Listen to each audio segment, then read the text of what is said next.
Coup de chaud sur la flotte de la Bouvet-Rame-Guyane, avec le 16 dans la soirée, le chavirage de Jean-Jacques Gauthier. D'accord, donc c'est nous qui allons sur zone. Dès le déclenchement de la balise Argos et réception du signal de détresse par le cross, le catamaran Guy à voile se mettait en route pour couvrir les 50 000 qui le séparaient de Jean-Jacques. On a déjà pris contact avec lui, Michel, pour qu'à partir de 1h du matin, il mette des moyens d'éclairage extérieur. Il nous a dit que ces moyens lumineux fonctionnaient.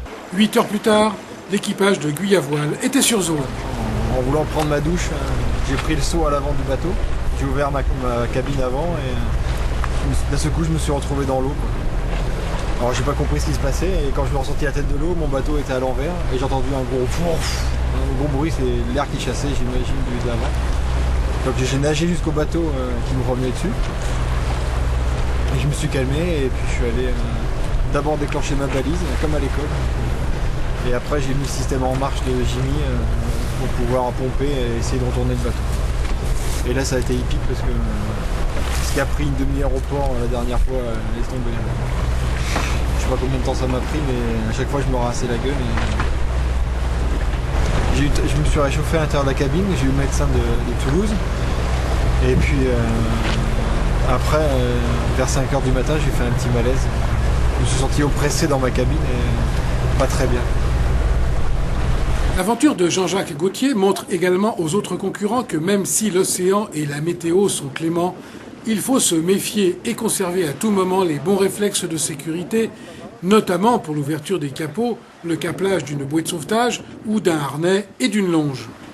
J'ai une nuit un peu perturbée vu ce qui est arrivé à Gauthier. Ça m'a un peu tracassé quand même, j'avoue. Surtout que je pense que ça s'est fait de manière toute bête, quoi. Sinon ça va bien. Je suis aux avirons depuis 1h20 du matin. Hein. Ça fait 1h20 que je rame seulement. Ça se passe bien, il y a un lever de soleil là, magnifique. Alors là, je vous montre déjà ma position de navigation préférée.